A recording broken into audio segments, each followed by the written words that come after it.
Apakah kemudian mau lanjut dengan pra-peradilan yang keempat? Karena apa? Karena pra-peradilan yang ketiga sudah kami daftarkan. Dan insya Allah akan bersidang pada hari Selasa tanggal 28 Juli yang akan datang. Dengan materi adalah ganti rugi atas putusan pra-peradilan yang pertama. Nah ini kita bisa uji nanti. Apakah putusan ganti rugi itu akan kemudian diterima atau ditolak?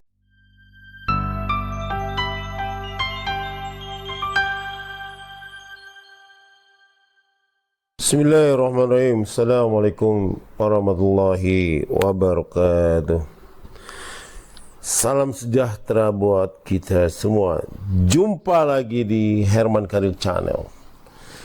Kali ini saya akan mengupas masalah pra peradilan ketiga dari tim hukum Roy Suryo.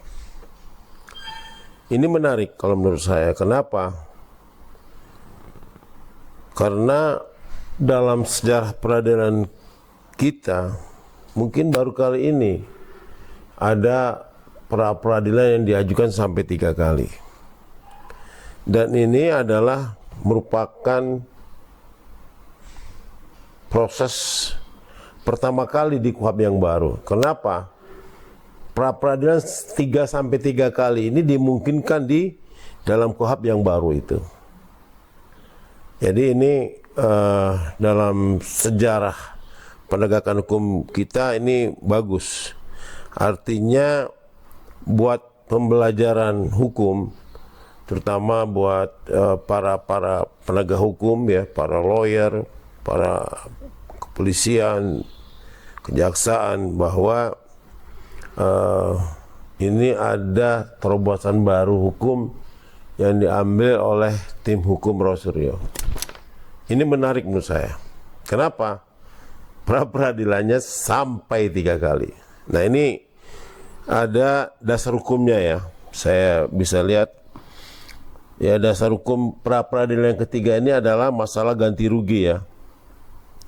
Karena di pasal 91 ayat 1 huruf I KUHP tahun 2025 ya, Undang-Undang 20 tahun 2025 itu, yang termasuk objek pra peradilan adalah permohonan ganti rugi, kerugian dan atau rehabilitasi bagi perkaranya yang dihentikan pada tingkat penyidikan atau penuntutan ya.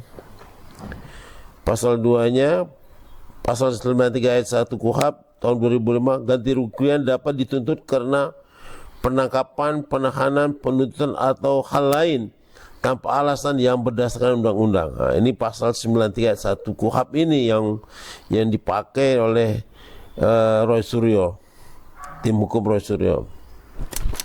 Artinya ada penangkapan, penahanan dan penggeledahan tanpa alasan yang kuat. Nah, di situ kenapa dia melangsungkan ganti rugi ini? Karena di pra peradilan yang pertama itu dikabulkan oleh Pengadilan Negeri Jakarta Selatan itu. Artinya dari putusan itu Roy mengembangkan bahwa dia meminta ganti rugi terhadap kerugian yang timbul akibat dari penggeledahan, penangkapan dan penahanan pada waktu itu. Nah, di dalam pasal 101 KUHP tahun 2025, putusan pra-peradilan yang mengabulkan ganti kerugian bersifat final dan mengikat wajib dilaksanakan dalam waktu 14 hari kerja. Nah itu artinya nanti negara harus membayar ganti rugi kepada Roy Suryo yang kalau seandainya di pra-peradilan ini dikabulkan. Nah ini artinya nantinya harus dibuktikan oleh tim hukum Roy Suryo itu tentang masalah kerugiannya itu.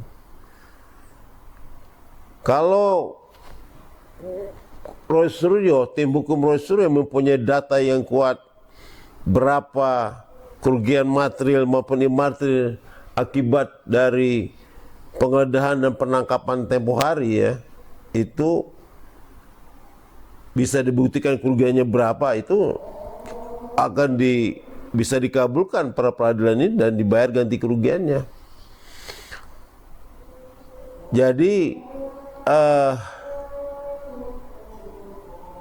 pra peradilan yang ketiga yang diajukan tim hukum Roy Suryo ini harus bisa mencari dalil yang kuat, data yang kuat tentang kerugiannya itu. Memang di KUHP yang baru ini luar biasa sekali, artinya memberikan ruang kepada para pencari keadilan untuk mengambil langkah-langkah hukum terhadap kerugian-kerugian akibat tindakan hukum yang semena-mena dilakukan oleh para penegak hukum. Nah, saya melihat ini bahwa pra peradilan ketiga ini bisa dijadikan pembelajaran, ya, pembelajaran bagi para pencari keadilan. Ini menurut aku menarik dan ini merupakan terobosan baru dalam penegakan hukum terhadap KUHP yang baru. Ya, kalau KUHP yang lama tidak dimungkinkan untuk mengajukan pra peradilan sampai 3 kali, ya mungkin langsung, kalau tidak berhasil mungkin Roy Suryo langsung ditahan kalau di KUHP yang lama itu. Tapi di KUHP yang baru ini ya sepanjang ada dasar hukumnya, di KUHP yang baru ini bisa diajukan pra peradilan. Penangkapan, ganti rugi, masalah penahanan, masalah rehabilitasi sekalian. Ya. Setelah ganti rugi minta rehabilitasi. Itu bisa dilakukan oleh tim hukum Roy Suryo terhadap pra peradilan ini. Nah, saya belum pernah baca draftnya, konsepnya yang dia sampaikan oleh tim hukum Roy Suryo, sejauh mana pandangan hukumnya terhadap pra peradilan itu, ya saya tidak membaca. Tapi saya dapat informasi di sosial media bahwa Roy Suryo sudah mendaftarkan pra peradilan yang ketiga ini. Jadi itu informasi yang saya dapat adalah pra peradilan yang ketiga ini adalah masalah ganti rugi, tuntutan ganti rugi dan rehabilitasi. Itu dimungkinkan bisa dilakukan. Nah, itu tadi kenapa ruang ini sudah dibuka oleh KUHP yang baru, Undang-Undang Nomor 20 Tahun 2005 untuk mengajukan pra peradilan. Artinya pencari keadilan